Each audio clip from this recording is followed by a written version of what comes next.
And the problem was this person. This is the CEO. Our CEO was a fake CEO. They were making it up as they went along. They didn't have a clue what they were doing. And I know this because I was the CEO. So this is my story about how I went from having absolutely no understanding of what I was doing in the field of strategy to having a small understanding. We're going to start off with the importance of maps and why maps matter.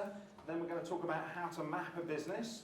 Then we'll get on to the use of maps for challenging what you're doing. Then we'll get on to the issue of being trapped by context. After which we'll talk about how to create the perfect map.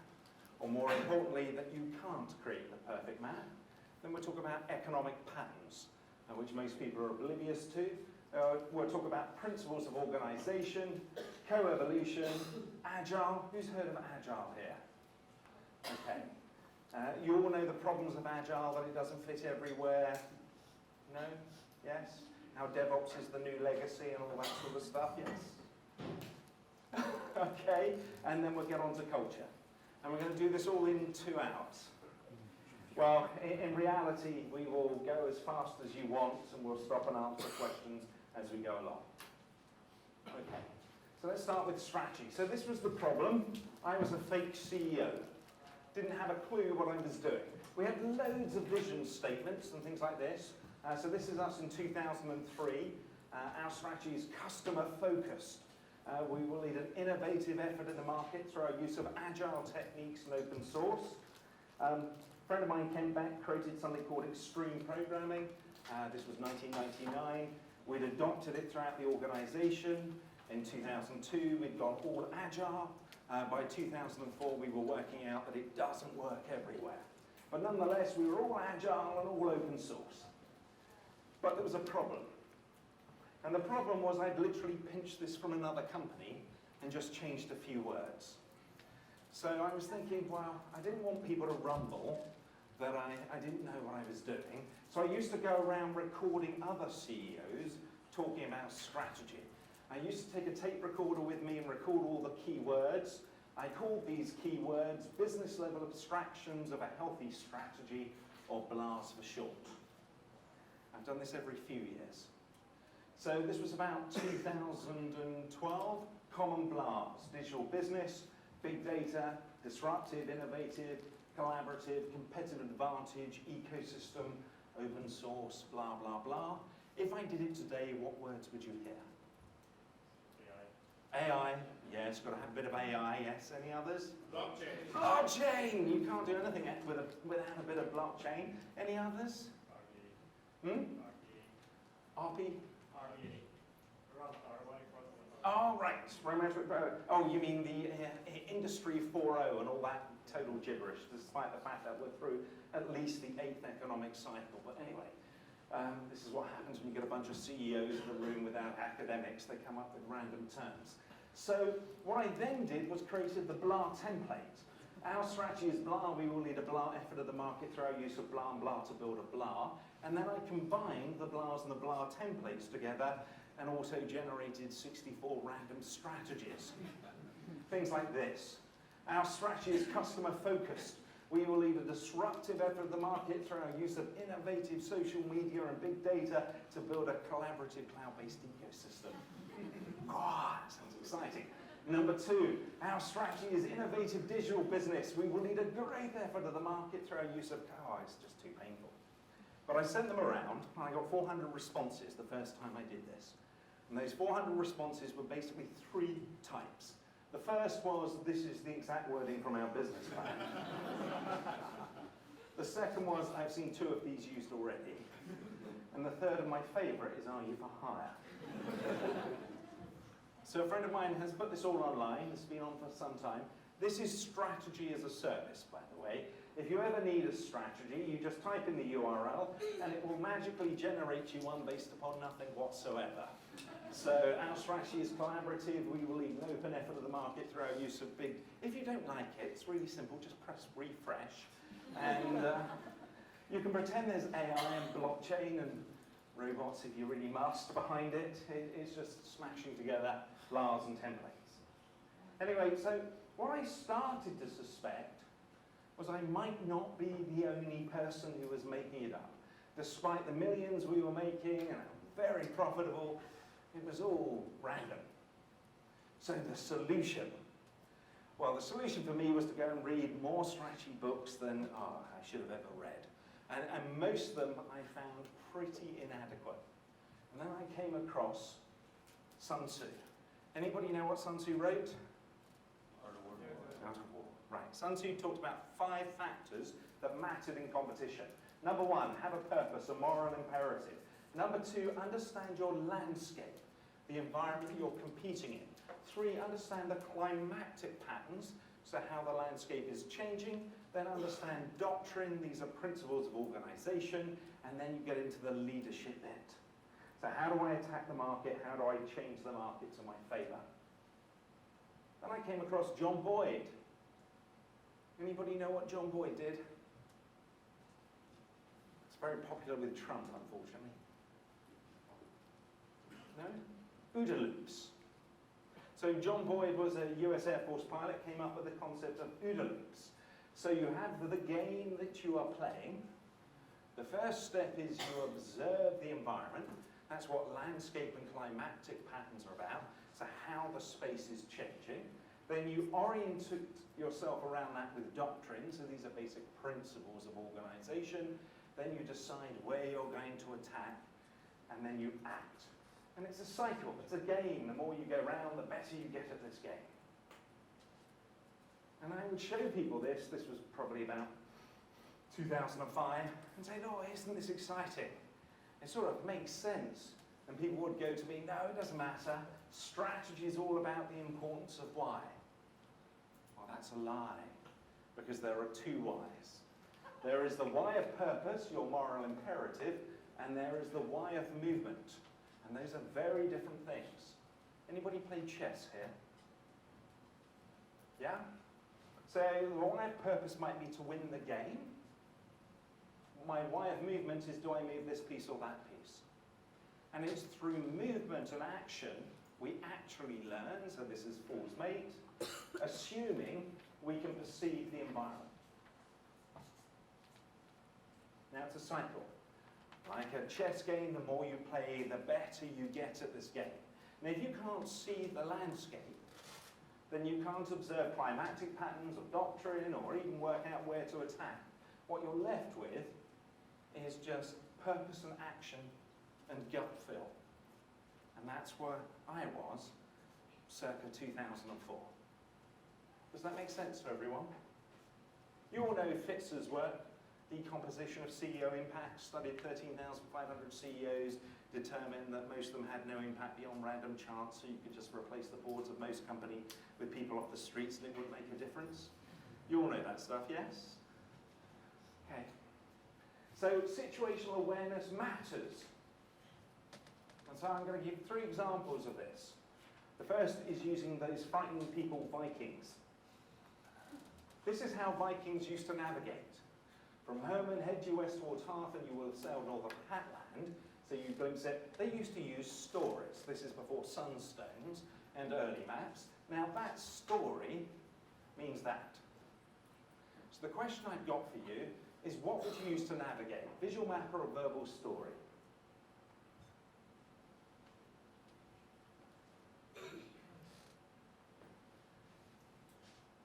What would you use?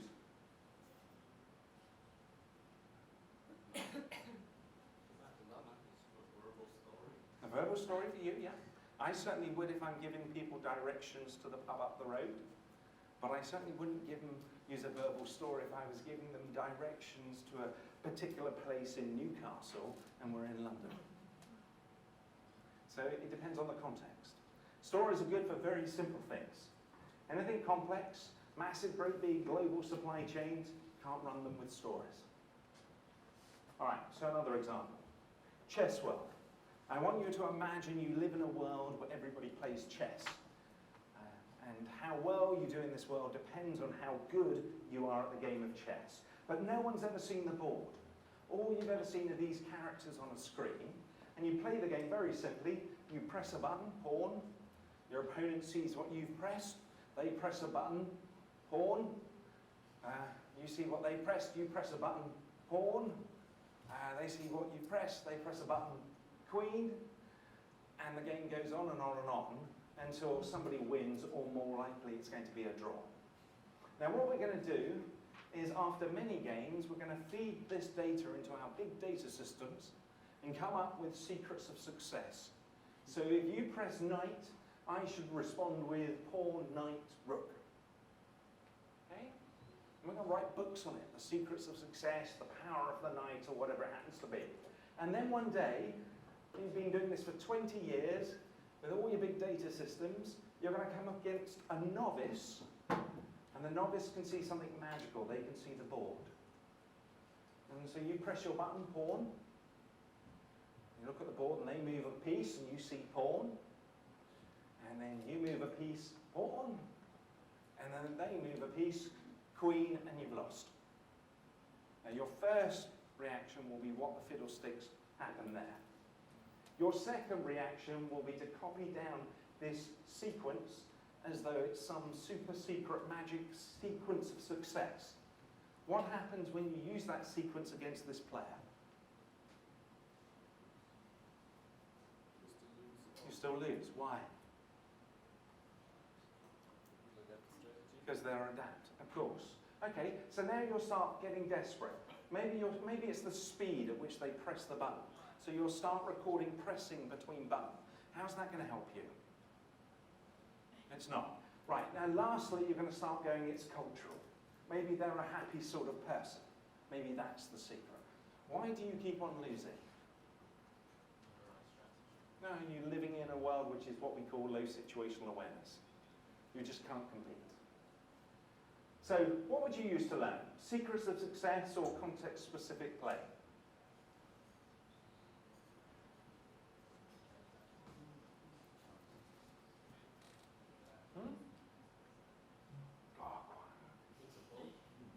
It's a question.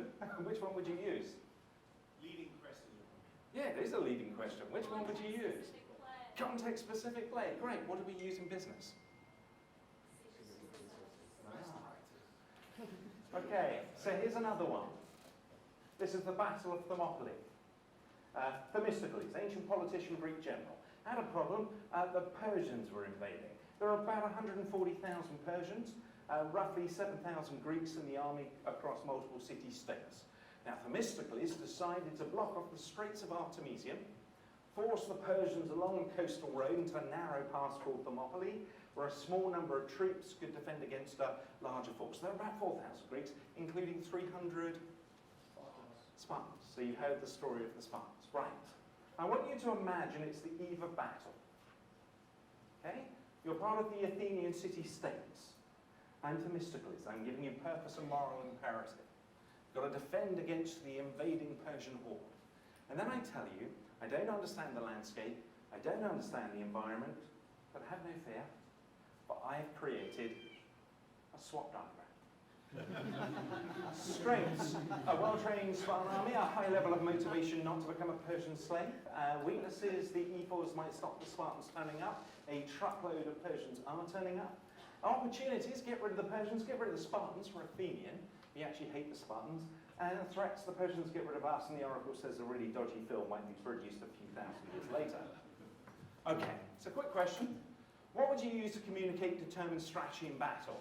Position and movement described by a map or some sort of magic framework like a SWOT diagram. Okay. What do we use in business? Okay.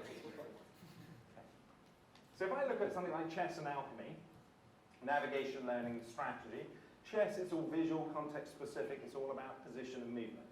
It's what we call a high-level situational awareness environment. It's a bit like the military. Okay? If you ask a general, why did you bomb that hill? They're not going to, well, they're going to talk about position and movement.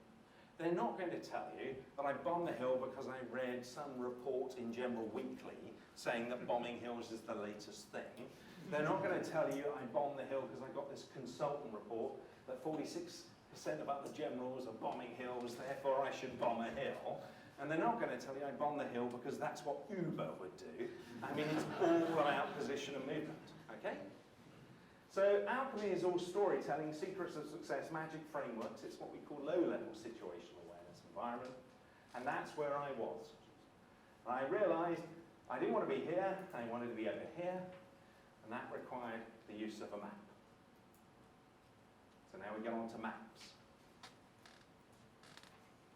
This is a map of a Roman city. Can you see this okay at the back? Good. All right, on this map there are about 20 points of interest, 5 residential areas and 5 points of military interest. So you've got 30 points in total. If you use 25 words to describe each of those directions and from A to B, that's about 870 parts, about 20,000 words you'll need just to describe A to B. If you do every possible permutation in 25 words, it's a lot of Wikipedias. And that doesn't even count for the fact that you can go off those paths and go and explore. So the first thing about maps is maps are very condensed ways of providing information. The second thing about maps is if I do give you a story, such as to get to the Temple of Claudius, take a left by the Colosseum, and you disagree with me, I'm likely to get angry. I'm likely to get angry because the story is personal to me, as I am the storyteller. One of the things about maps is I can show you a path on a map, and you go, wow, wouldn't it be quicker to go this way? And now you're not arguing with me, the storyteller, you're arguing with the map. So maps are pretty good ways of diffusing political discussions as well. Remember, storytellers, we have an entire vast industry out there which go, good leaders are great storytellers. They spend all their time trying to invest and promote this idea that storytelling is key. Which basically, it's not the story is wrong, it's that you sold the story in the wrong way. Whenever you have stories, you are going to have politics. So maps are ways of exploring, ways of communicating, ways of creating a shared understanding, and a way of depersonalizing a space. So what is a map? What makes a map? Folkestone, 115 kilometres to London, 124 kilometres to Dover. Quick question, how long, how many miles, Folkestone to Dover, roughly? 4 miles. 4 miles. You live locally. I went to boarding. Ah, I'm from Romney Marsh. The thing is, this is not a map. This is what we call a graph. Okay, it's actually 12 kilometres. So, what's the difference between a graph and a map? Well, these two graphs are identical. 3 nodes, 2 weighted distances, they're the same. I'm going to do something magical here. These 2 maps are different. Can you see what I did?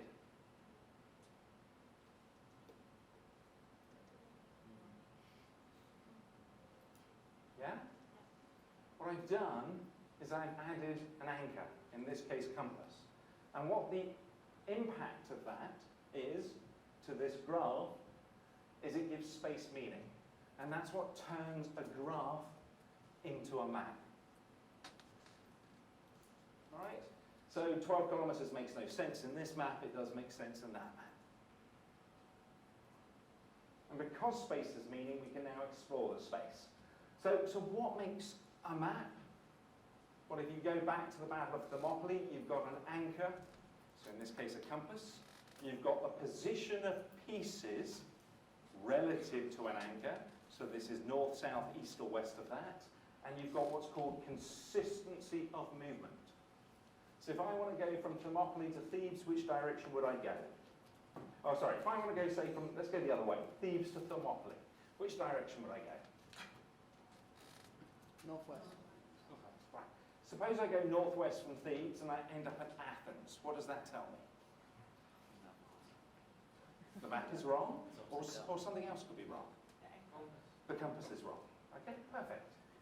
Right, so it's important is not just to have movement, but consistency of movement. So north is north, south is south, okay? And it works in geographical maps because the time of journey is relatively small compared to the time of change. I.e., this is Pangaea 200 million years ago. The world didn't look like the world looks like today.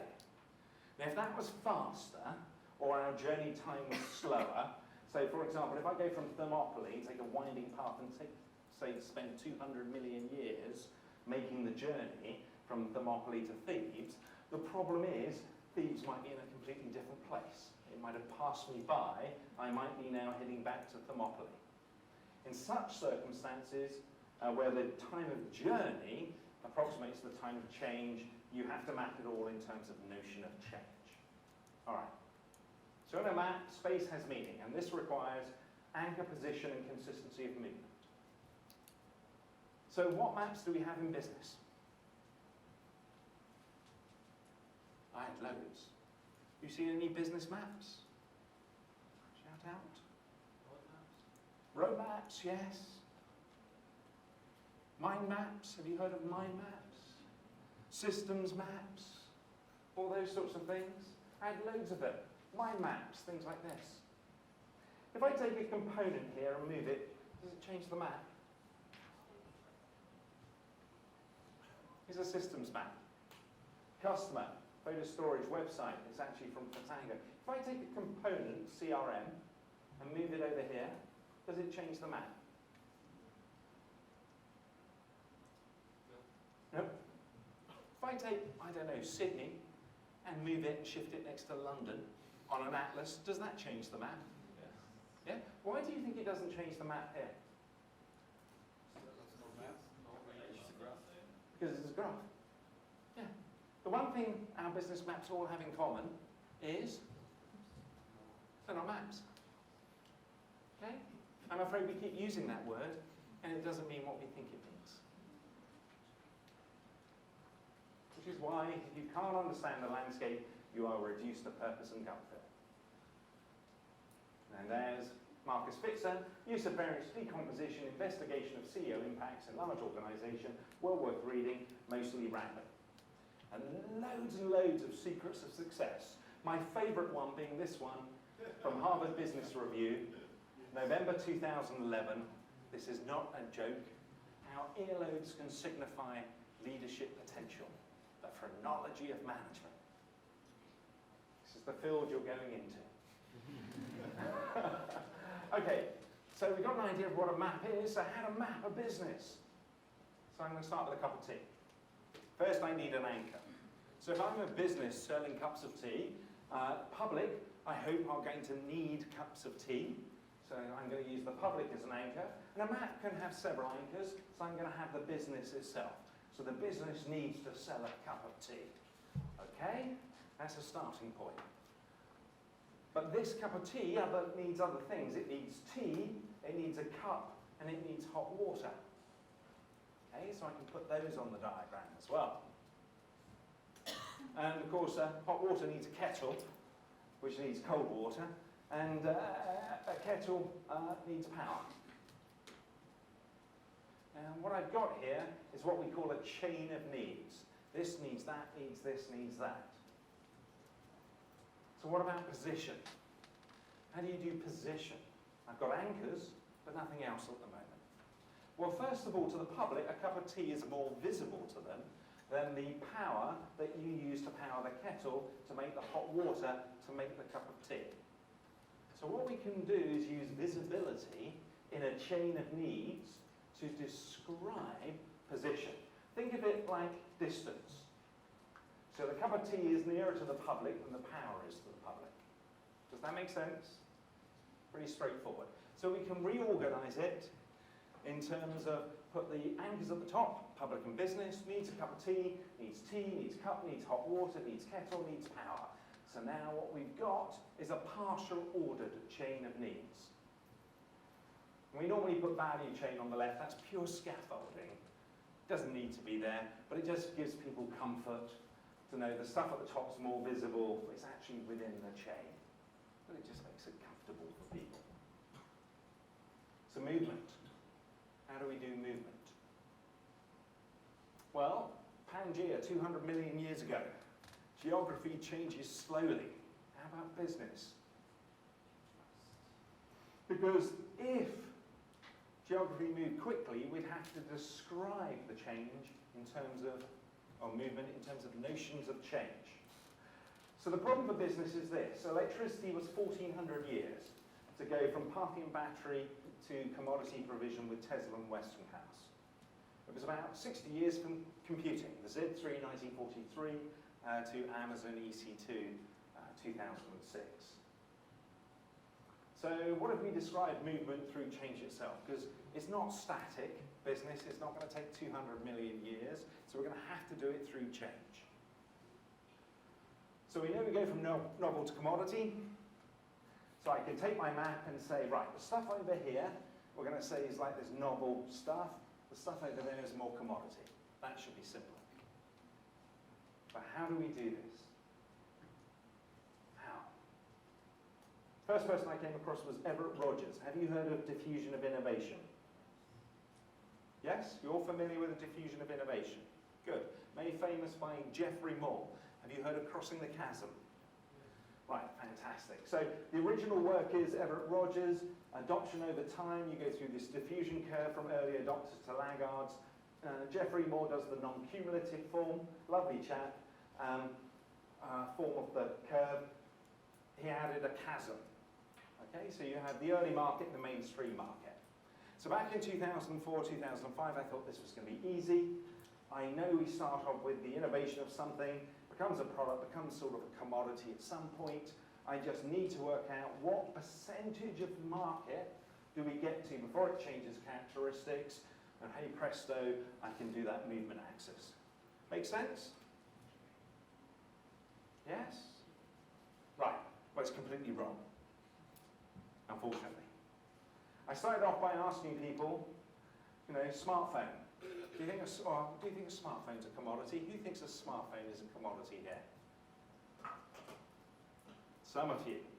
Who disagree? All right. Gold bars. Are gold bars a commodity? Yes. Highly standardized everything else. Right. What percentage of the population had smartphones? Roughly. 90? 80? Something like that. Right. What percentage of the population have gold bars? The problem is there is no correlation between adoption and stage of evolution. Has this gone quiet? Yes. It died on me. Hang on a second. Oh, it's run out of batteries. Hang on a second. Oh, I can use the microphone.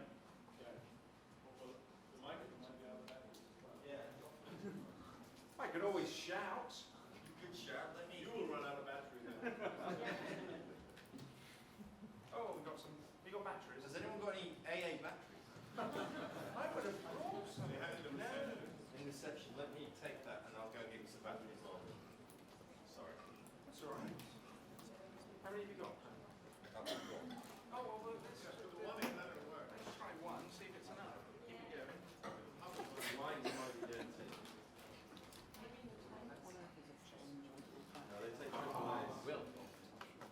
There we are. We have a little bit of power. We got enough. We're all right. Okay, you need to put the thing right on there. Thank you, sir. Oh, we've got a little bit of time left.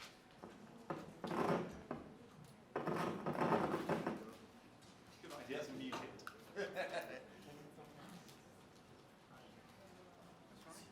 Okay.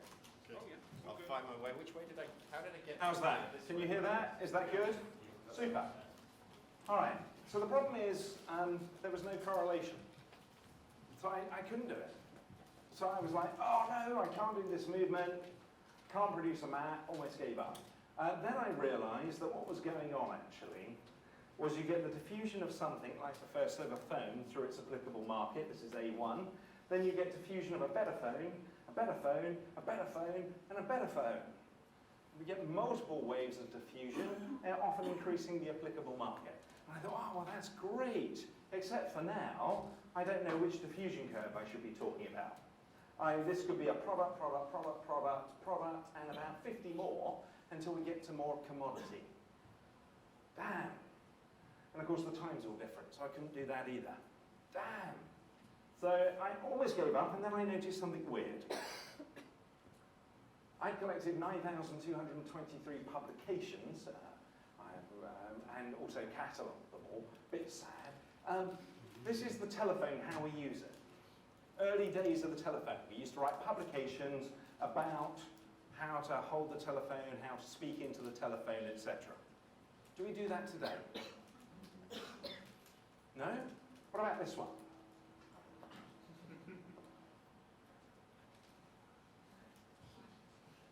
Have you read that one? This room is equipped with Edison electric lights. Is there a bit of feedback going on? Is it just me? No, it's fine. Okay, good. So this room is equipped with Edison electric light. Do not attempt to light with a match. Do we do that today? Have to tell people don't go around with lighters trying to light the light bulbs? No? Why not? Because these ideas get embedded in social knowledge. So what I did was start categorizing those publications. When something appears, we talk about the wonder of it, the wonder of radio. After which we get building construction awareness. So how to build a crystal radio set. We also get then publications switch to operation, maintenance and feature differentiation. My radio is better or worse than your radio. And finally, we stop talking about the radio, we just talk about use. Turns out that it doesn't matter what form of capital we're talking about, practices, data, knowledge, or things, material like activities, they will evolve through different stages. So what I did was, well, we can use this, because what's going on, we're becoming more certain about something. We'll take a point of stability, which is when we stop talking about operation, maintenance, feature differentiation, just talk about use. Go back, find the applicable market, and then for all these different activities, plot ubiquity versus certainty. That's what came up. And then you overlay those publication types. So what you've got is demand and supply competition drive the process of evolution, where we start off with stage 1, talking about the wonder of this thing. Stage 2, it's becoming more common, more widespread. Stage 3, its characteristics have changed. We're just talking about operation, maintenance. And stage 4, when it's become more of a commodity. Now, those were useless terms, stage 1, 2, 3, and 4. So I just went back to the publication types, and for different types of capital, picked out common words. So for activities, genesis, custom, product, commodity. Practices, novel, emerging, good, and best. Data and model, divergent, convergent, modeled. Knowledge, concept, hypothesis, theory, accepted. All of this stuff is Creative Commons, everything you see. It's all online. You can help yourself. It has been there for 15 years. So that's what you get. The genesis of novel and new, custom-built examples, products, rental services, commodity and utility services. Okay? That could be electricity, the Parthian battery, people like Pixie, Siemens generators, Tesla and Westinghouse, or it could be computing. Z3, 1943, custom-built systems like Leo, Lions Electronic Office, first products IBM 650, rental services TimShare, commodity hardware, and then cloud. Does that make sense to everyone? Good, everything in business that you'll come across will evolve if there's supply and demand competition. And that is movement. So what I can now do is take my position, add that axis at the bottom, put things where they should be, and now what I've got is position and movement, and I have a map. Anchor at the top. Business, public needs a cup of tea. Cup of tea, very late product. Tea cup, that's very commodity. Hot water, water, commodity. Power, commodity. Kettle, obviously in our business we want to custom build kettles.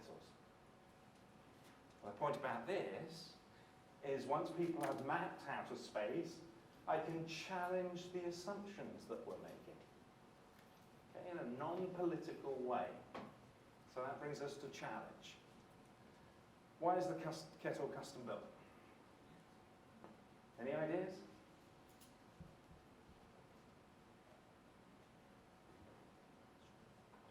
It's the only part you can differentiate. Well, a kettle for a cup of tea. You can customize the cup as well. You can invent new tea. How many of you have got experience of working in business? Any of you got experience of working in government? Good. Right. So when in government, just to tell you, everybody says the business is really efficient, organised, it's complete garbage. More waste, more bias, and more custom building, utter nonsense goes on in the private sector than government. Because in the private sector, we have what's called the magic carpet. We lift up the magic carpet, sweep it under, and pretend that billion we spent didn't exist. Whereas in government, we have Major Projects Authority, NAO, and they tear apart. So custom building kettles for no good reason whatsoever is quite common in the private sector.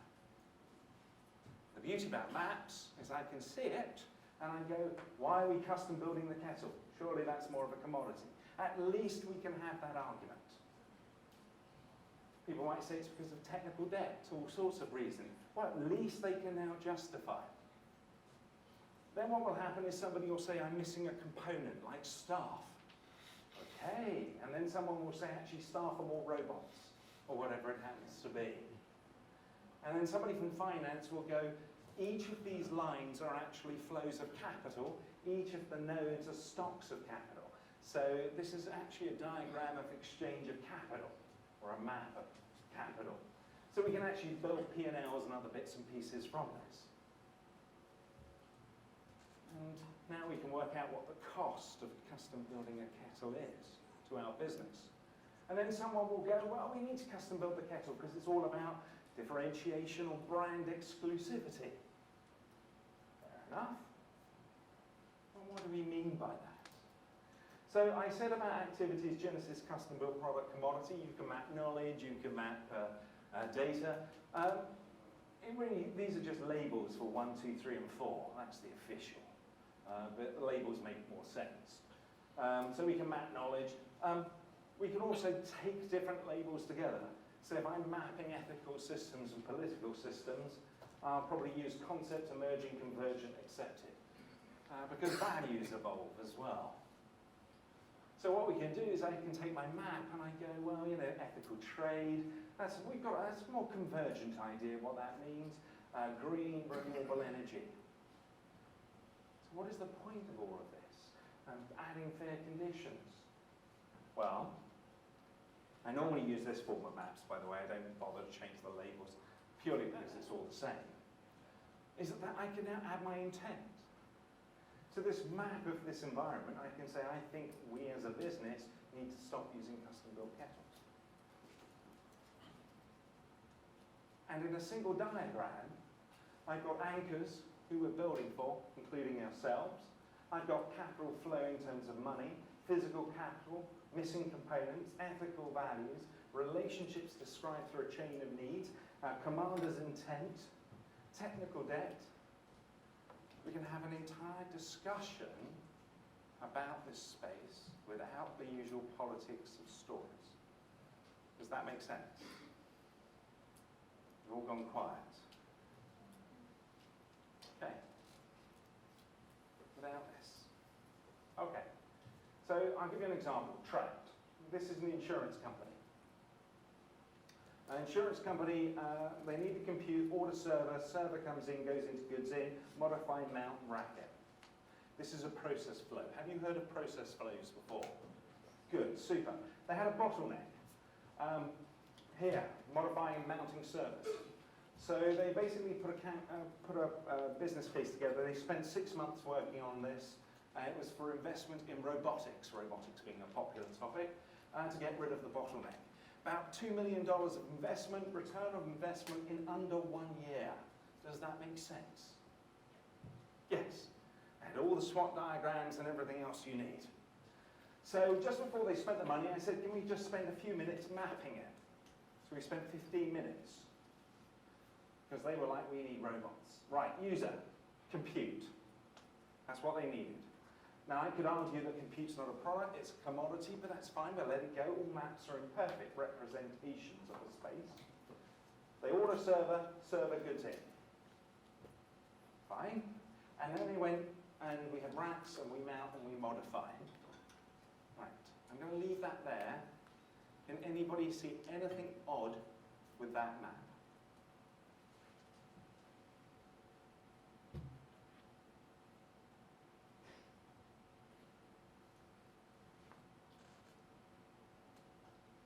The user couldn't care less about compute. Well, the user's further up the chain. Anything else anybody sees funny there?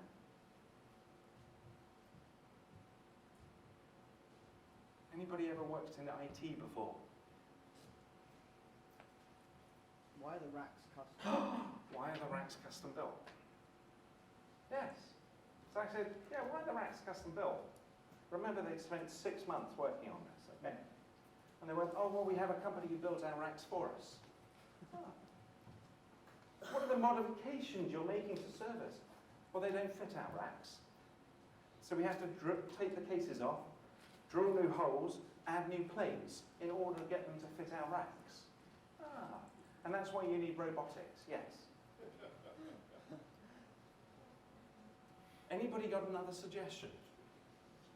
Yes? Order servers in the right format, they're like, so they can fit. Use standard racks. Yeah. Use standard racks. Now, it's not because these people are daft. It's because they are trapped by context. If you live in an environment where what you've been doing is modifying servers to fit custom-built racks, what you are trying to do with your process flow is to improve the efficiency of the process flow. Where in fact what you're doing is completely wrong. And this is probably one of the most common problems I see, and we waste billions on this. What you need to manage is first evolutionary flow, so stop custom building what's a commodity, over process flow. Does that make sense? That is literally 15 minutes of discussion, which stopped, it's a very small, it's like 2 million. But it stopped a £2 million effort plus then the 6 months they'd spent wasted time beforehand visiting all these different companies. Investment in robotics. This stuff is common. And of course, once you actually get there and say, right, we're going to use standard racks, now we can have the discussion about compute itself. Why is compute a product? Why aren't you using cloud? So in which case, that's your process flow that you should be focused on. That is the wrong process flow. Does in making an investment in robots now make sense? Not at all. Okay. The perfection. How do you create the perfect map? This is a map of France. Is it a perfect map of France?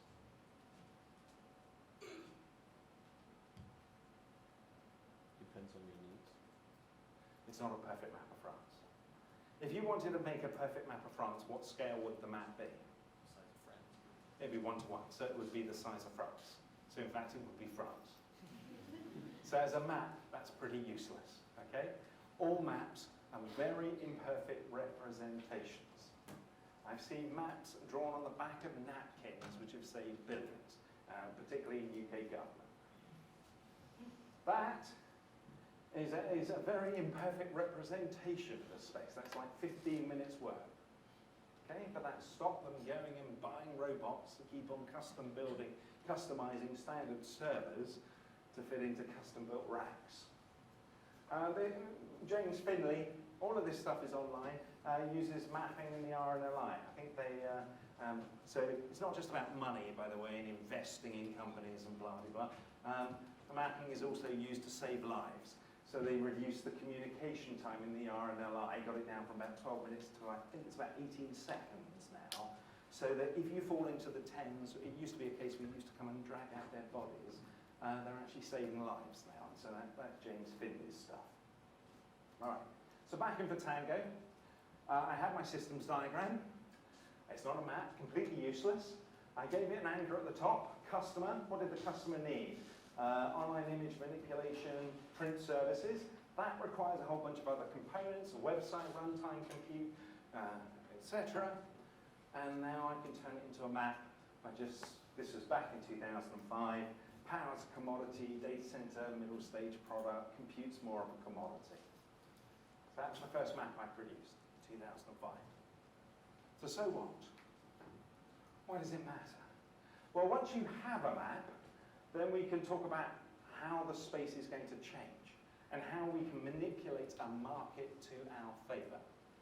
So there's a whole bunch of things in terms of weak signal, manipulation of the space, all different forms of gameplay, which of course if you can't see the environment, you don't have a hope in hell of learning. It's a bit like fool's mate on chess. So now we get into patterns. And the first patterns that you observe are climatic patterns. And there's about 30 of these. These are common economic patterns. And they're useful for anticipation. So these are the rules that influence the game. So using a map, number one, everything evolves. If you've got supply and demand competition, it's moving from left to right. Don't worry about writing it all down. The slides are all Creative Commons. I'll share them all around. Okay? If you've got supply and demand competition, everything moves from left to right. So if you take something like compute, starts over here, ends up over there. Now remember, we go through multiple diffusion curves in that process, which means there are many, many chasms that we have to cross. Everything evolves, and it evolves through many chasms. Now, 3 of these chasms are particularly big. They're the ones where we cross stage, and we call them inertia barriers. And they come from investor capital, basically. And that capital can be existing physical capital, it can be practices. So we've spent a bucket load of money on building, I don't know, data center and servers. We don't want it to become a commodity or whatever. We used to see this insurance markets as well. Okay? So when things change, you have to overcome that inertia. So what we get is past success breeds inertia. Does that make sense? Good. Blockbuster, Netflix. Who was first with the website?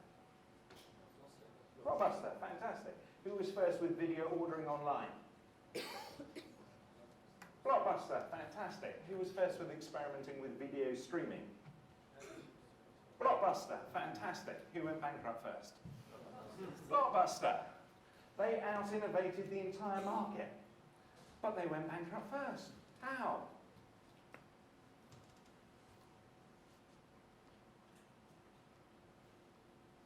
Pre-existing business model. Does anybody remember video cassettes?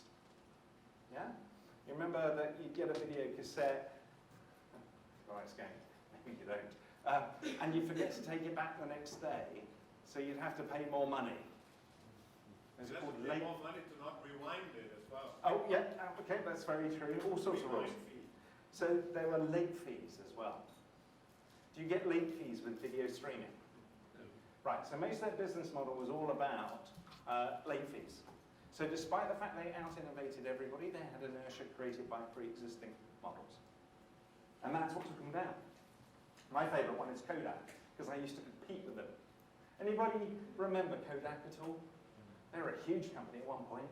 So they had this logo, sharing moments, all about analog images, fulfillment, which was the like mum and pop stores and pop stores and cameras. Right. So what happened is digital still cameras came along and they evolved. And that's just basically a camera with a CCID in the device. And we got digital images. I was running a photo service. Okay. So that's online photo services became popular. Now Kodak actually led the world in digital still cameras, and it bought Ophoto, one of the big online photo service companies. So it led the world in online photo and digital still cameras. Any ideas what went wrong with them? Yes. Their business model was focused on evolving material from digital cameras, and they didn't focus on the new way. So most of internally, they had huge amounts of inertia created by their highly profitable fulfillment systems. So it was all those analog printings and everything else. So what they wanted to do is rather than accept the future, they came up with this plan of photo printers. So it was going to be like all the benefits of digital still camera, but you get an analog photo at the end, so they get all the benefits of ink. Make sense? Cool. Except for, you know, they had the data, we had the data. I was at Canon at the time. We knew that camera phones were coming along because people were starting to use camera phones. Really lousy camera phones, but they were sharing photos with the camera phones and nobody was printing them out. The whole photo printing business was a fantasy to basically keep their pre-existing business model. All of this stuff, behind the inertia barriers, would disappear. And it was all the stuff that Kodak invested in. Okay? That is unbelievably common. Most businesses invest in things to keep their pre-existing business model together, despite the fact that it's going over a cliff. So inertia kills. Next one is that as things evolve, efficiency enables innovation.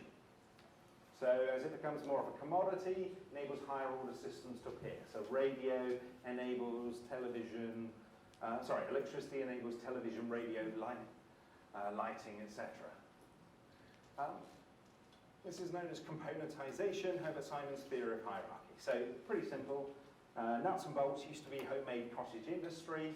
I don't have any photos from that original time. That's my best analogy.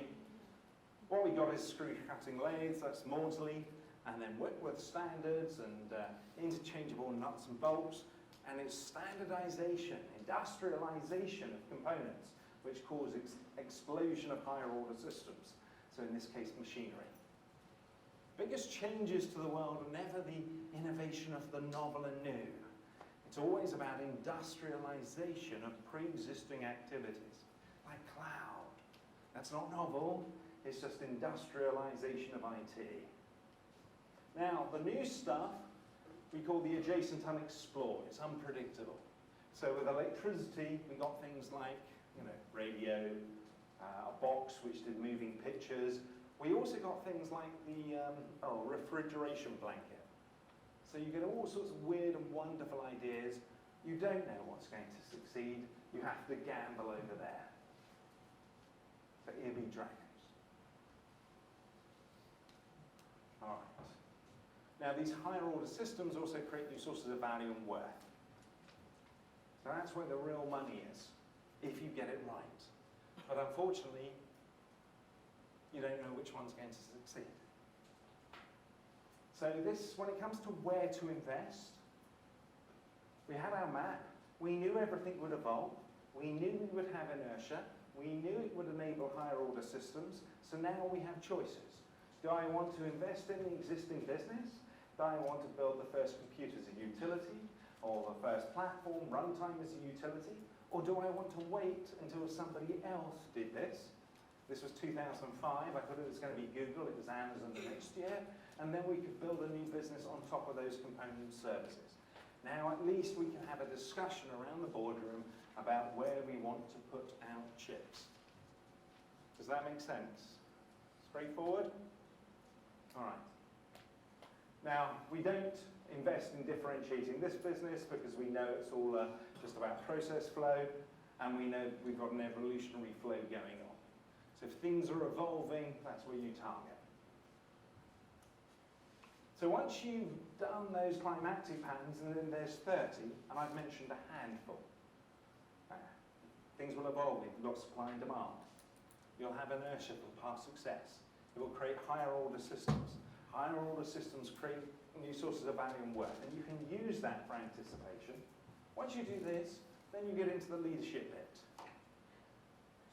Now, there are 30 climactic patterns. There's, which I mentioned a few, there's 40 principles of organization, which most are oblivious to. There's over 100 different ways of manipulating the market, which most are oblivious to as well. And these are all context-specific forms of gameplay. So we decided we were going to attack the runtime space. That's where we were going to focus. several things we can do. We can use open approaches. Open approaches are very good for accelerating the industrialization of something because they reduce barriers to entry, so they encourage more competition. But there's another gameplay, and this is one of my favourite. I'm only going to mention 2 gameplays. We're not going to go through 100. Take an existing product, turn it into a utility. Expose that utility through an API. Do you know what an API is? Okay. Then you enable other people to build on top. Those people building on top, some of the stuff they will build is interesting. Most of it will be rubbish. So let's suppose I come up with a utility service for, I don't know, compute. Let's give it a name, let's call it, I don't know, EC2. And you all build on top. Let's say you build big data and everybody else tries to build kitten internets or something for kittens. I will notice that you're growing and you're not, just purely from the consumption of my service. So I can use this to identify new patterns which I can commoditize to new components. So I notice that big data is growing, so I'll come out with big data as a service. We'll give it a name, call it, I don't know, DynamoDB, and then everybody else will build on top. Very simple, it's a very old model. What you're doing is you're getting everybody else to innovate for you. Everybody building on top is your free research and development department. What you're doing now is mining metadata to spot future patterns, which you are then commoditizing to component services. So you are building a platform of discrete component services. And every time you do that, they're going to moan you've eaten my business model. Doesn't matter. Your apparent rate of innovation, customer focus, and efficiency will now all increase with the size of the ecosystem, not the size of your physical company. Does that make sense? Right. Anybody got an idea of a company who seems to be simultaneously increasing in terms of innovation, customer focus, and efficiency? Anybody? Uber. Uber? Amazon. Amazon? Android. Okay. Amazon. Let's pick Amazon. If this is increasing with the size of the ecosystem, is that Amazon's ecosystem growing? Yes or no? You're all exhausted. Yes. Yes, you had a long day. Yes. Well, the answer is yes, it is. Which means, do you think they're going to be more innovative, more customer focused, or more efficient next year? It's going to be the same year after year after year. If you think Amazon is tough to play against today, you wait for 5 years.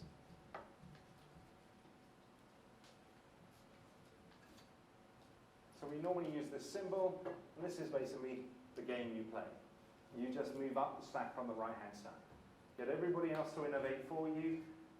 You just keep on industrializing, building ecosystems on the right-hand side as you go. So compute, machine learning platforms, AI services, they own it all. But we also use this stuff in nation-state competition as well. China, by the way, blindingly plays a good game in terms of its strategic investment in industrialization of components. So I'll talk about where we were. We knew we could use open. We knew we wanted to build up the stack. We knew that everything behind those inertia barriers were legacy. We knew that somebody else would also play the utility infrastructure game, so we could co-opt them. So that was our play in 2005, and that's what we launched, the world's first, what's now called serverless, platform as a service. So we went from Fatango with a systems diagram to having a map and being able around the board to discuss where we needed to take the company. Does that make sense? It's really simple. Unfortunately, parent company had some very expensive management consultancies come in, and they basically said the 3 things that we were doing in 2005, cloud, 3D printing and the use of mobile phones as cameras, were not the future. The future was 3D television, so we should shut it all down and spend $1 billion on 3D TV. Anybody got a 3D TV here? Do you use it? Billions went into your one TV, by the way. Yeah, so I'm not a big fan of expensive American management consultants. I generally find them to be hopeless. So what would you use to communicate, determine strategy and battle, position and movement map? The beauty is I could take the maps and the patterns that we learned applied elsewhere. So at Ubuntu, we started off with user platform compute. Simply mapped out the changes, how the platform, how compute was changing, how the guest operating system was changing. Used that to attack the space, and it literally cost me $500,000 to go from 2-3% of the operating system market, that was us, 70% of all cloud computing, that's $500,000, took 18 months. And then we used it in the better for less, which led to all sorts of transformation within government.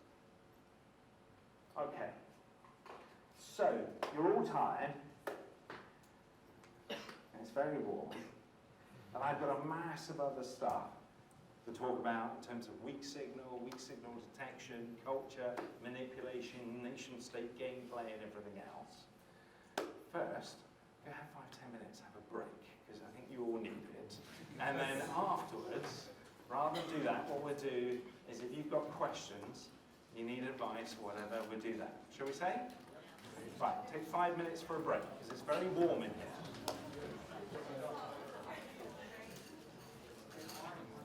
Okay, so we've got about another 40-50 minutes to go. There's a whole bunch of things I can talk about in terms of organisation, culture, agile, timing, weak signals, all that sort of stuff. All sort of fun stuff for me.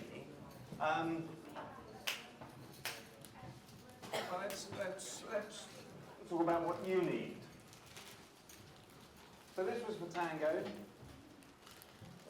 2004. We had wonderful, 2003, 2004. We had wonderful sort of vision statements, fairly meaningless. I mean, our strategy is customer focused. We had lots of systems diagrams and lots of arguments about what on earth we should be doing. And then we created a map. And with the map, we are able to say, right, we know this stuff is going to evolve. We know it's going to create higher order systems. We know there's multiple places that we can attack. So how do we manipulate this space to our favor? And through various scenario planning, it didn't take long. This is like half an hour.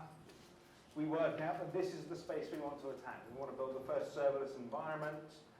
We knew that somebody was going to do compute as a utility, or we anticipated. I thought it was going to be Google, turned out it was Amazon next year.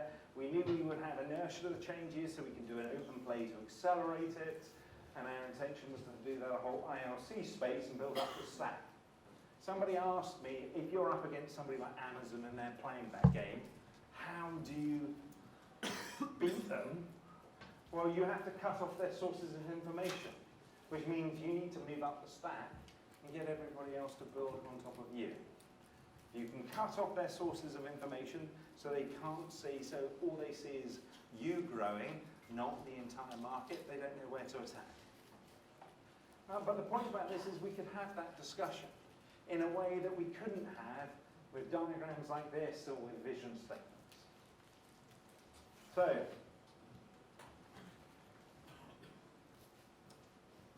I believe you're going to do some mapping tomorrow. Yes, they don't know that yet.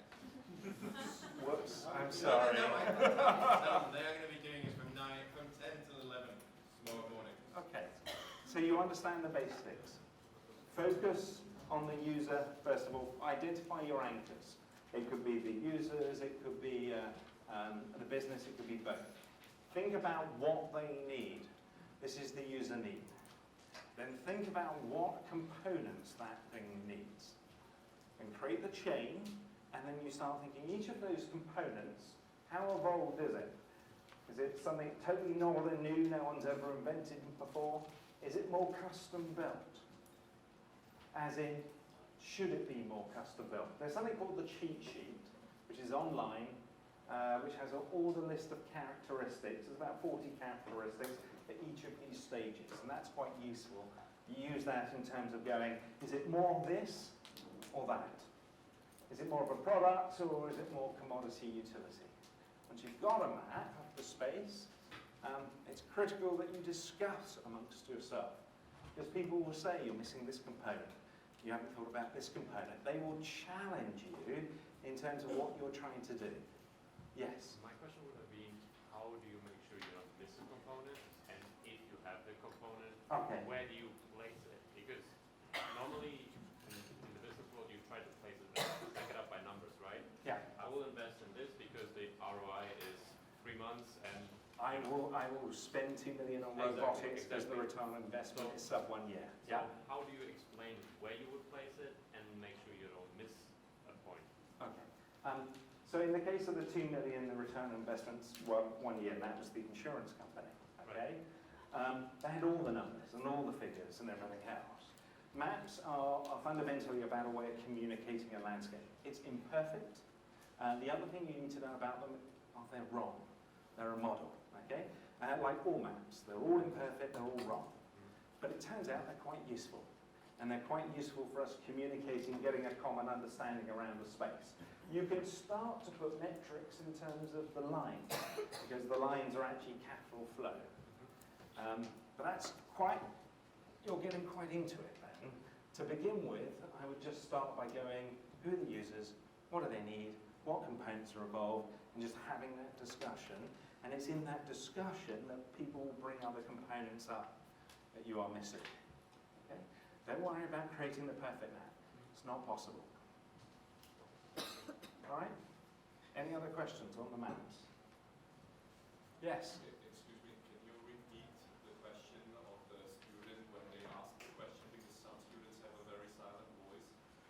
So, yeah, the room is quite big. My apologies. So No, don't worry. So the question in this case, the question was, in this case, the question was, when creating a map, how do I put figures on it, and how do I know or work out which are the missing components? To which the answer is, I wouldn't worry about figures to begin with. I would think just purely about trying to get a rough understanding of the landscape. And the critical thing is through the exercise of sharing maps with others and allowing them to challenge you. Okay?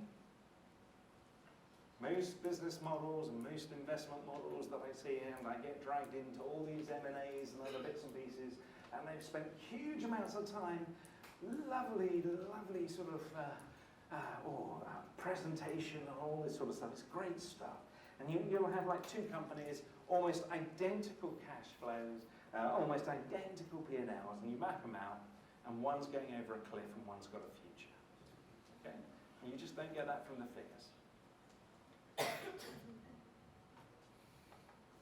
Any other questions? Yes, sir. Yes. You said that with this type of mapping tool, Yeah. you will kind of bypass a lot of politics. Okay. But when you are actually mapping it, don't you run into those exact issues? Yeah. Very good. Very good question. So the question is, with this type of mapping tool, it said it often overcomes a lot of the politics. And the question is, won't you run into politics in the production of a map? Is that a fair statement? Yes. Right, okay. First of all maps have perspective. Okay? And secondly, if you are in an organisation which is run by storytellers, and people are very strongly wedded to their stories, people don't like it when you... okay. People like the idea of transparency and challenge until you give it to them. In which case, what they meant by transparency is you tell me everything you know, and what they meant by challenge is I will challenge you, not the other way around. Depends on how senior they are. So you can get this wonderful sort of environment where challenge actually starts to occur. And often the things we're doing make no sense. But the beauty is how it helps reduce, doesn't get rid of it completely by a long shot, but how it reduces the politics is we're now fighting over the map, not the story. So if you're telling me this great story about how you're going to do this and this and this and this, and I challenge the story, I'm challenging you. And there's an entire industry out there saying, if I win, it's only because you're not very good at storytelling. So it's all your fault, you see? And so you want to win. Whereas if we put it on a map, and my assumptions on a map, it's a lot easier to have that discussion over a map. Doesn't get rid of it all, though. Does that make sense? Yeah. Thank you. Any other questions? Yes, sir. I'm just wondering, in this kind of mapping, the problem is always if you end up with a lot of detail. So can you not easily go down rabbit holes with far too granular maps? So Right. how do you set the right level? Okay. So the question is, when you're creating a map, can you just go through, can you end up with just too many details, it gets too confusing and all the rest of it? How do you set the right level? And the answer is, just by practice and experience, I'm afraid. There is no magic formula. What you can do is every single node, like power, is an entire map in itself. So I've got an entire map, well, several maps of the entire energy production industry, because I also do a lot of work in that space. And believe me, for them, many of the components hidden away in power, to you it's just a plug, but a lot of the generation stuff is over on this side. But it's hidden away from you, you just see the plug. So one thing about maps, and maps are like, you can have an atlas, you can have a town map, you can have a street map. So each of these components can be an entire map itself. In terms of getting the right components onto the space, that is a process of perception and discussion. Sometimes you're producing a map and you'll go, right, we've gone far too much detail here. So we were doing, what's it, drone attacks against UK, how to defend against them. Sometimes you get really wrapped up into tiny little details. And you go, actually, we'll just put that away. We'll just put a blob there and we'll call it that. And sometimes during the discussion, you realise some of those components need to come back because they're important. Okay? Make sense? So the answer is no. I'm afraid this is I've been doing this for 14 years, 15 years almost. And I started doing this running my own company and then Ubuntu and then writing GDS. So I ran strategy for cloud for Ubuntu. And I sort of assumed everybody else in the world knew how to map. I was just the CEO of a startup doing very well, but I hadn't done an MBA. So I assumed that everybody else in the world knew how to map because that's obviously what they taught you on MBAs. It was just me, and I couldn't read the right books. It took me 6 years to discover that other people weren't mapping. And that was quite a big shock for me. And so this stuff has been open, it's taken ages, it's a relatively young industry. We had a map camp, 650 mappers all over the world just turn up. A couple of weeks ago we had the UN, Amazon, all these sorts of people with their maps. So it's building, but it's a very young industry. Any other questions? Of course, Rose is writing the academic papers as well. No? No other questions? Is the evolution dimension sufficient? Because it drives the mapping to it can drive the mapping to quite a technical. Well, this really needs stage 1, 2, 3, and 4. It's just if I write 1, 2, 3, 4, everybody goes, oh, that's meaningless.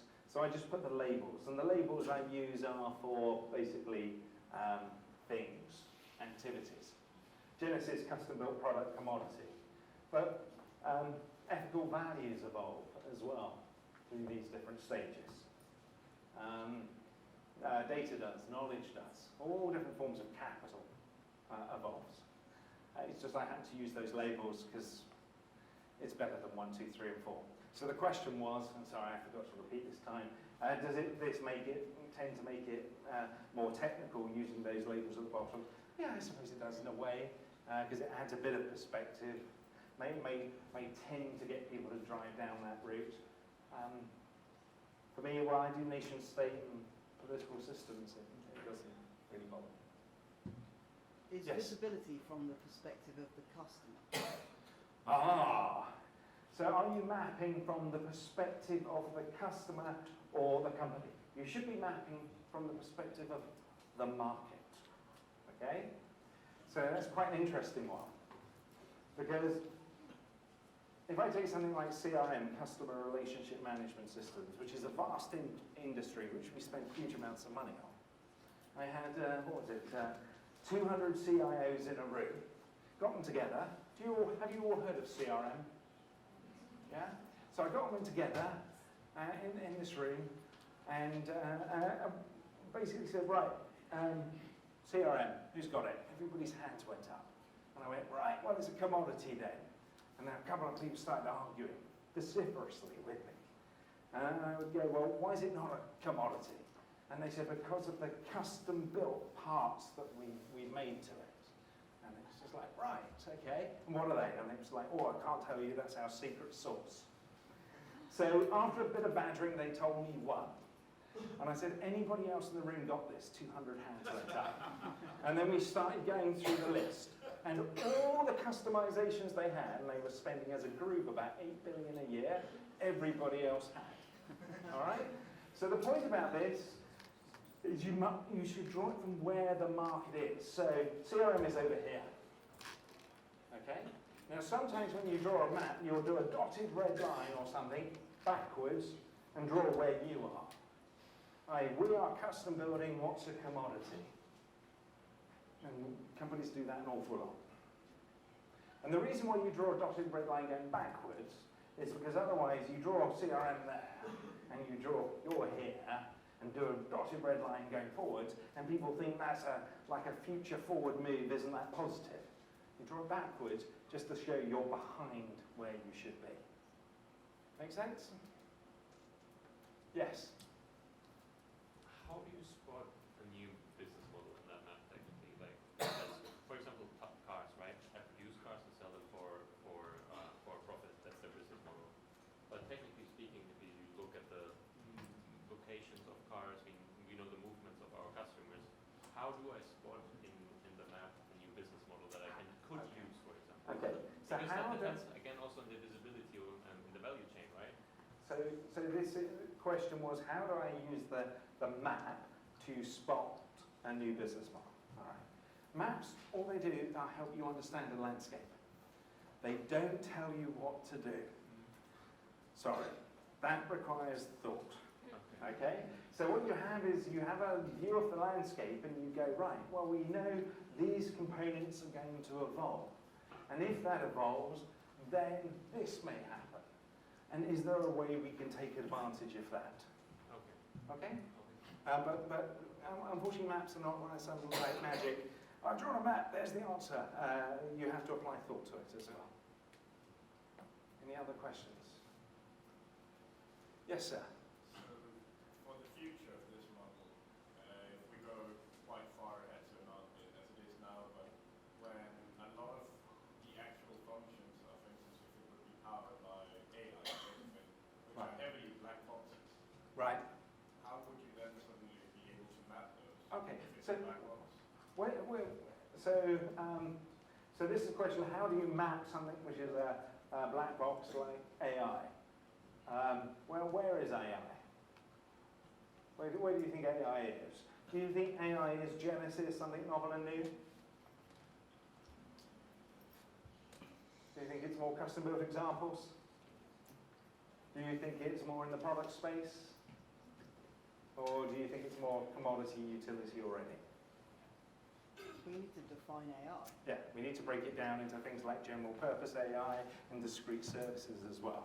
So many of the things, discrete services like face recognition, etc., are all over here. Nothing special about them at all. Okay? Some of the general purpose stuff might be, well, we're nowhere near, you know, this idea of general purpose AI. Oh, we're still a long way away. Does that answer your question? Yeah, Sort kind of. of, because I was also thinking the more kind of function-specific type, where you start applying it to all types of... Like automotive industry or something like that. Yeah. All right, let's talk about timing. So many, many years ago, friends of mine, a hedge fund, oh gosh, this was 2007-ish, something like that, 2007, 2008, just about, asked me could we use social media systems that we're building for mergers and acquisitions. It was the idea being is that a CEO of some company would like or befriend or whatever the CEO of another company during some sort of mergers and acquisition, and we could identify that was going on. I thought, what a silly idea that is. I mean, it's never going to happen. Fortunately, CEOs do like private jets. And the tailplane numbers of private jets are public, and so were the flight plans. So it was relatively easy to map the movements of private jets across the US, identifying changes in the pattern of the movement of private jets, so that we knew that when the private jet of one company was landing in roughly the same space and the same time as the private jets of another company, it was likely to be the executives were talking to each other. Does that make sense? That's known as a weak signal.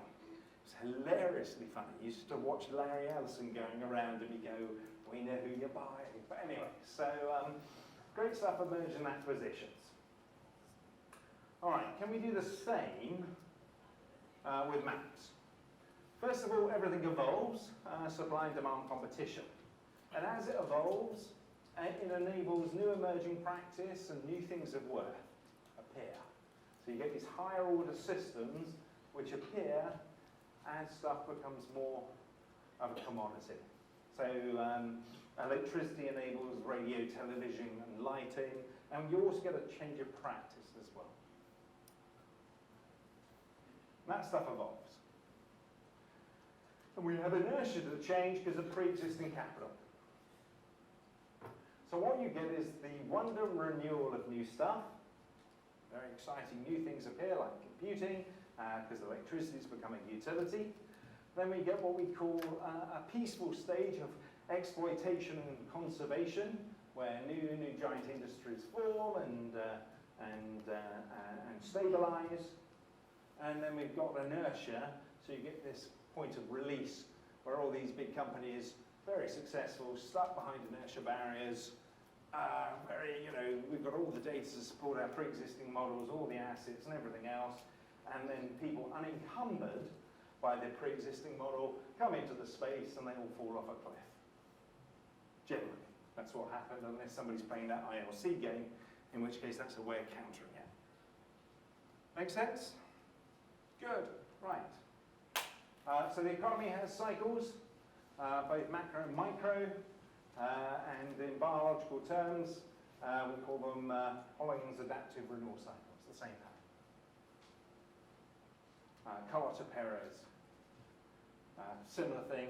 If you haven't read Technology Revolutions of Financial Capital, great book. Carter's a lovely person. So you get the wonder, the eruption and frenzy, then you get a bit of recorrection, then you get the sort of maturity, synergy, and then you get a new wave comes along. And all those waves we give names to. The big ones, usually a long time afterwards, like the age of electricity, which doesn't start with the Parthian battery. Okay? The age of electricity started with Tesla and Westinghouse turning what already existed into a more industrialized form. That caused the explosion of higher order systems and teletyping and Hollywood and things like that. And the time of Jeremiah Hawkins called it the dream of magic, the wonder of new things, very exciting time. A lot of confusion as well about the new stuff. So electricity is a powerful constitutional tonic. Idea is that you should wake up every day with a good electric shock. Okay? Lots of like horror, scare, horror films, electricity bad. Lots and lots of articles and publications saying that electricity would make us all unemployed, wipe out all jobs. It did wipe out some. Gas lamp lighters. Okay? Mechanical age, exactly the same sort of patterns. The point about this is there are two forms of disruption.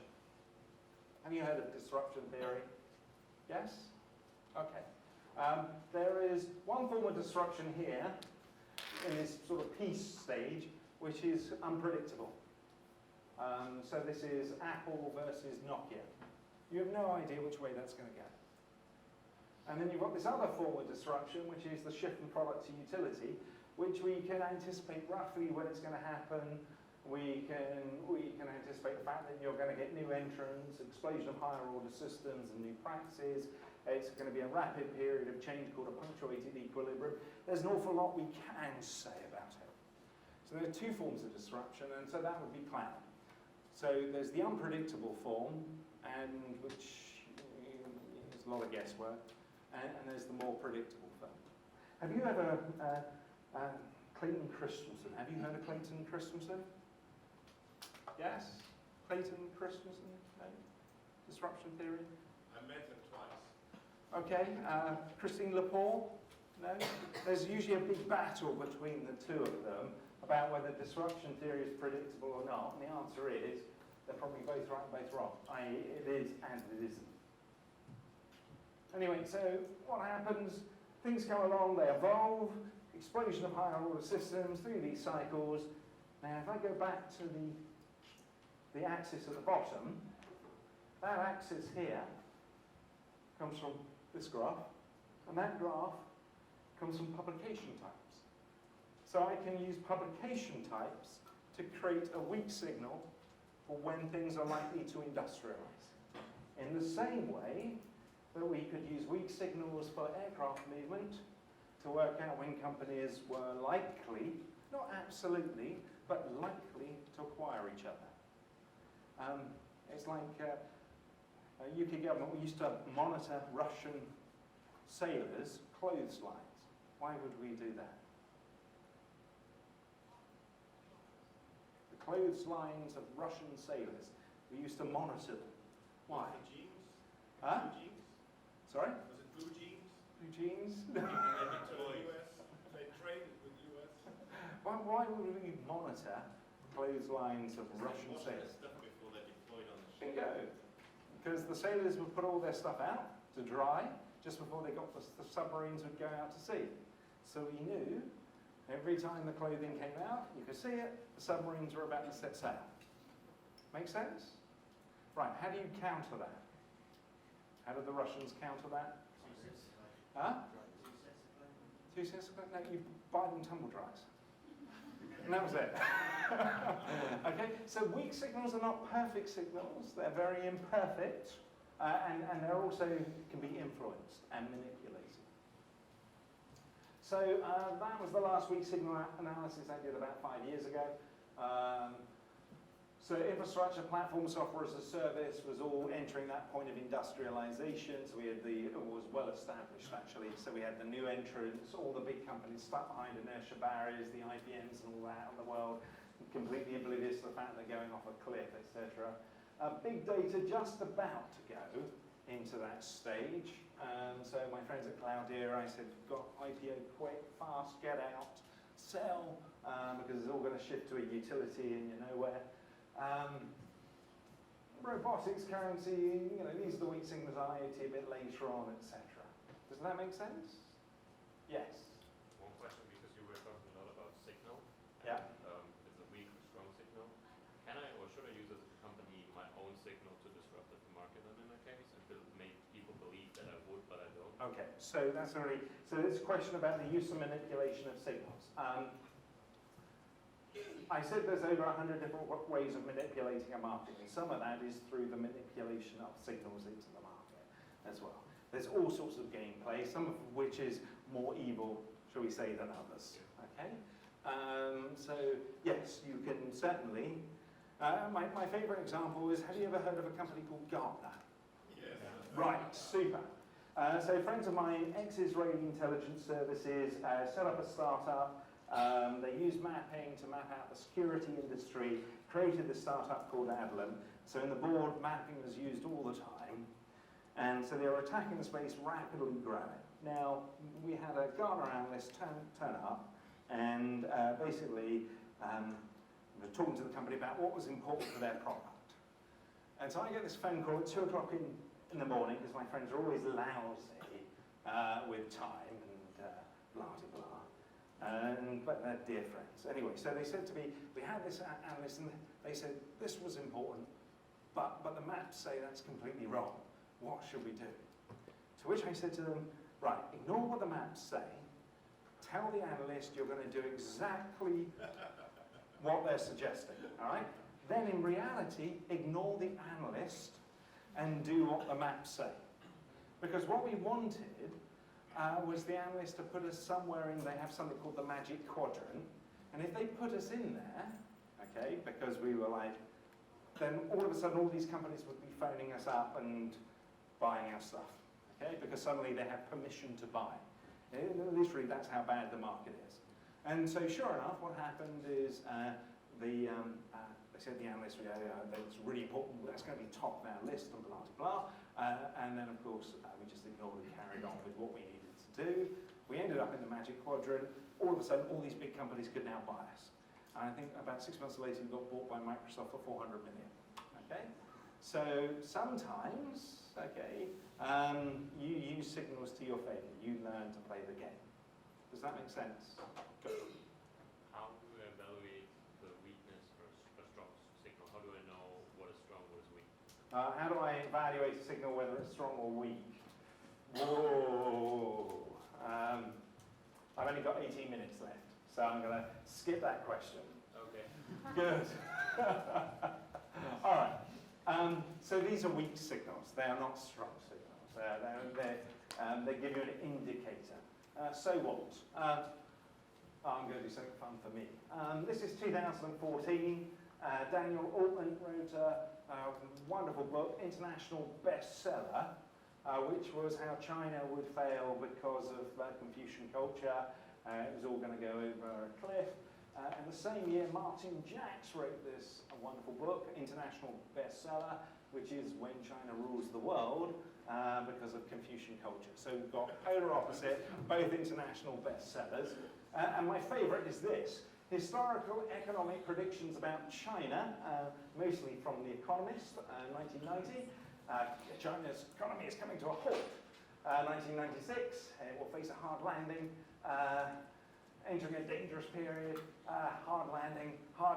This was, by the way, during this time, was the fastest growth of any nation state in history. Okay? So we had this wonderful, 27-year period of they're about to crash, which at the same time, there was the fastest growth of any nation. I mean, if you add up Deng Xiaoping and other bits and pieces, some fantastic stuff to read. Anyway, so I do a lot of stuff on nation states. I'm going to talk about cars. Just to explain. This is a map of a car. So it's car industry. So users right at the top, what do the users want from a car? They want to get from A to B. They also want status. A to B, route management, comfort, affordability. Cars are actually a bit of a pipeline. So you get sort of more products and more commodity type cars.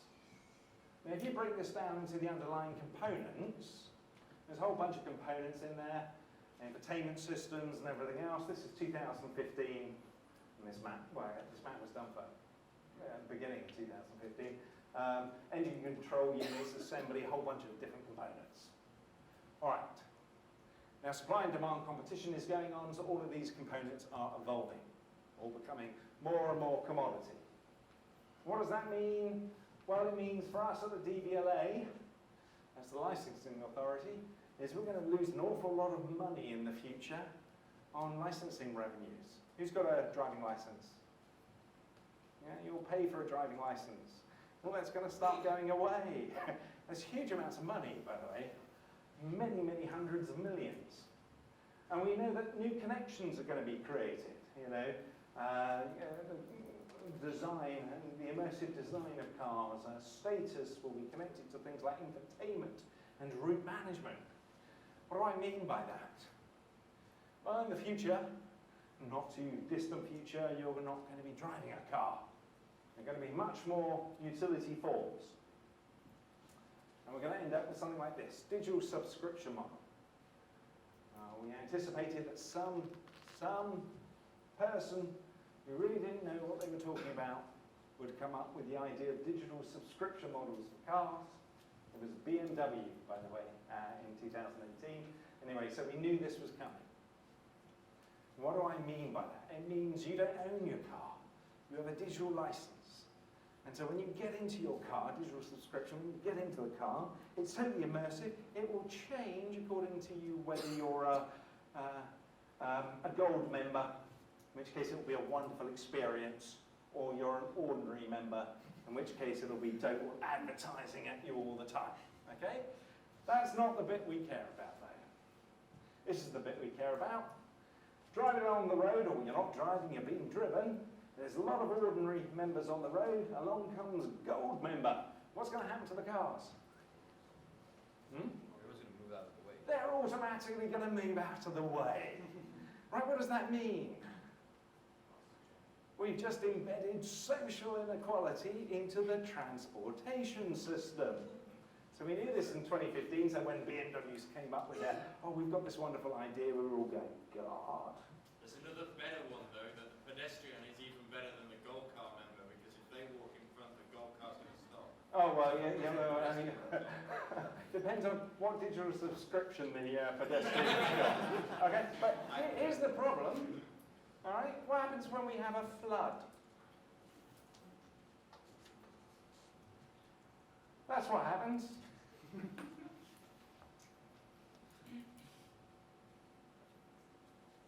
We have a flood.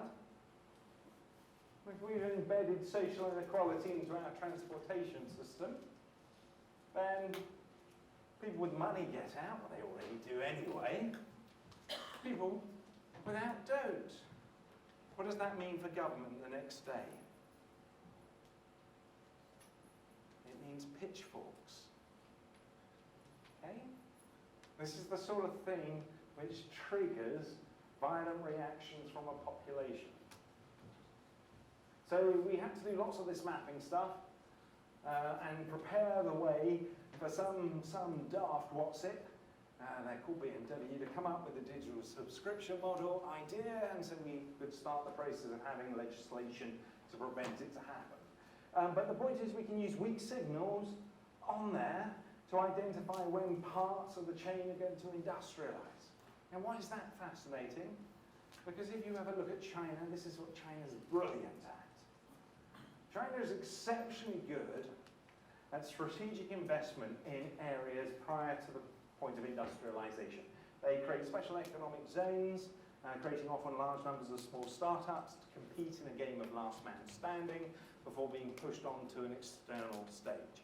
It's brilliantly orchestrated. I mean, it's some of the most skillful play. I mean, it strips anything you see in the West by a long shot. And so they've been constantly moving up the value chain on the right-hand side. I mean, if we want to compete against China, one thing is we have to learn from China and the games they play. They're very good at this sort of strategic thinking. And that's going across many industries. So back in 2015, we knew China was ahead in solar and wind. The US was ahead in others. Rolling forward 2025, just simply looking at the value chains, how they're industrializing, where the investments are going. It's very much China's century. How long have I got left? Oh, we didn't do principles, we didn't do co-evolution, we didn't do agile, we didn't do culture, and you've got 11 minutes left. Is there anything you're dying to talk about? Any one of those that grabs, or are you all feeling totally exhausted? Agile. But if they have opinions, they should choose them. Sorry. I shouldn't dominate. Right. Have you heard of things like outsourcing and all that sort of stuff? Yes? Right. Before we get there, I need to teach you one very simple piece of doctrine. So there's about 30 common climatic patterns. This is all online. You help yourself. 100 different forms of gameplay. There's about 40 different forms of doctrine. I've mentioned some already. Focus on user needs is one. Now, as things evolve, efficiency enables innovation, creates higher order systems. So we have this wonderful, things become more efficient, enable higher order systems to appear, and the speed at which we can create them accelerates. All right. then those things evolve. So electricity enables radio, television, lighting. The speed at which we can build accelerates based on standard electricity or standard bricks, means we can build houses quicker. Some of those things will be successful, some will evolve. As things evolve, their characteristics change. On the left-hand side, we call it the uncharted space, chaotic, uncertain, unpredictable. On the right-hand side, we call it the industrialized, ordered, standard, dull, boring, known. Doesn't matter whether it's money, computing, or penicillin. Starts over here, ends up over here. All right? Now, when it comes to Agile, Agile is very good as extreme programming in building on this side because it's good at reducing the cost of change. But it is ineffective in this space where what you want to do is not reduce the cost of change, you want to reduce deviation. In that space, things like Six Sigma and outsourcing work well. Both of them are suboptimal to something like Lean, which is very good in the middle, where you're all about learning and reducing waste. The point about this is there's no such thing as one size fits all. So when people say we want to agile all the things, they're wrong. They're as wrong as people who say we want to outsource all the things. The problem is if you go not agile everywhere today, a lot of the time people are like, heretic, burn in, that sort of thing, because it's a popular meme.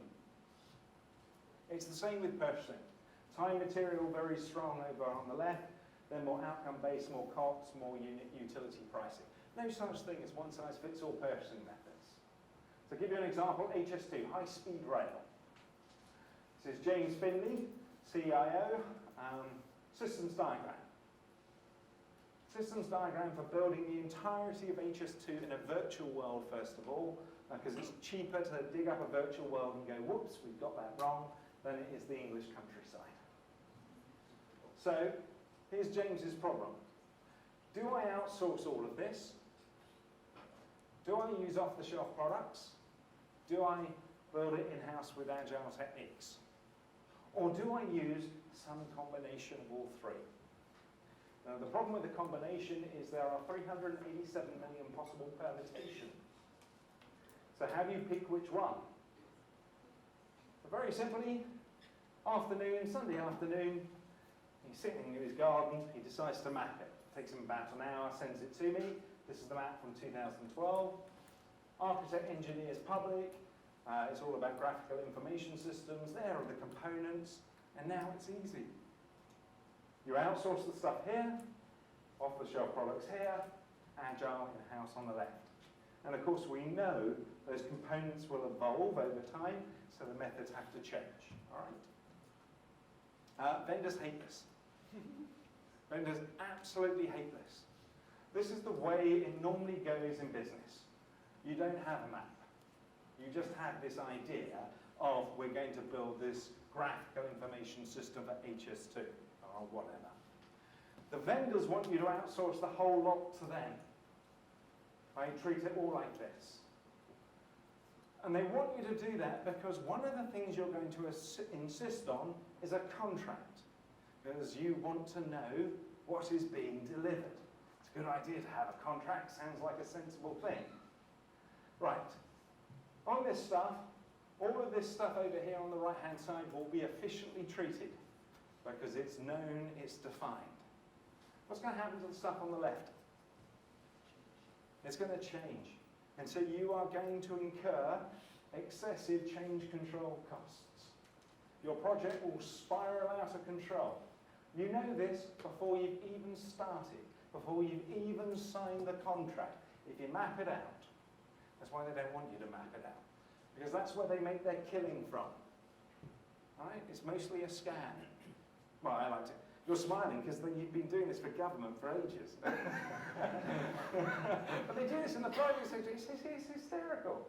And the thing is, absolute win-win for them. Because when you have the fight about how comes our £400 million project is now 1.2 billion, they say it's your fault. It's your fault because all the bits that were efficiently delivered didn't change. All the costs came from the bits that you didn't know what you wanted. And so you had to change. So therefore it's all your fault. But the thing is, you couldn't possibly know what you wanted. The problem is the contract. The problem is the system in place. And total disaster for you is when somebody on your side goes, next time we need to specify it better. Okay? That is absolute doom. Has anybody faced any of this before? You will do. Okay? Most of these outsourcing contracts are horrors. Yes? How would you shape the contract? Well, the first thing is you have to do this. You have to think small, as in break it down into small components, and then you have to apply different methods. So you outsource the stuff on the right, off-the-shelf products, or a different set of contracts in the middle, and then it's more in-house development on the left. It's pretty straightforward. If you can do the in-house development. If you can do, or you can get an agency to do it on a time material basis as well, and you can use outcome basis in the middle. But the point is, what you want to avoid is doing the one-size-fits-all. Does that make sense? Okay? Any other questions on that? Right. So practice, I'm going to give you a practice. Right. Who's got a finance background? Nobody with a finance background? Oh, sorry, apologies. Fine. Is it fair to say that a lot of IT is a bit elvish? That a lot of IT sounds a bit elvish? Oh, I mean elvish as in, it sounds like a Tolkien weird sort of language you couldn't possibly understand. Yes? Great. Fantastic. Right, so I'm going to pretend you're all from finance and I'm from IT. And what we're going to do is do a self-driving car, but in elvish. Okay? So what I've done is I'm taking a systems model for a self-driving car, which I've translated into elvish. Now, I want to work with you. I want to collaborate with you. So, should we outsource A or build our own? Should we outsource B or build our own? What do you think? Any suggestions? Huh? You want to outsource A? Yes? You're just making this up as you go along. but that's the good thing, is people try and make a decision. Okay, so let's say we outsource all of it. What's going to happen to A and B? Any ideas? They're going to succeed or fail? You don't know. All right, let's say A and B fail. What did we learn? Okay. This is how business operates. All right? All right, so it's 2020, we're going to do it again. Should we outsource A or B? Huh? We need to know what they are. We're desperately trying to get more information. Right, Simon, I'm from finance, definitely B. Yeah, okay, fine. So I'm going to give you exactly the same systems diagram in mapping format. Ready? Should we outsource A or B? No. Oh, suddenly a bit more confident. It's exactly the same diagram, it's just in a map. What should we do with A and B? In-house. Yeah? Right, 2020. Should we outsource A or B? A. Why? It's really simple, isn't it? Okay, once you start breaking things into maps, and basically it's a process of understanding the chain, understanding evolution, then techniques like where to apply Agile, where to outsource become easier, breaking things down to contracts become easier, anticipation of change, you can learn patterns. There's a lot to this. All right? Does that all make sense? That's probably time. Thank you. Thank you.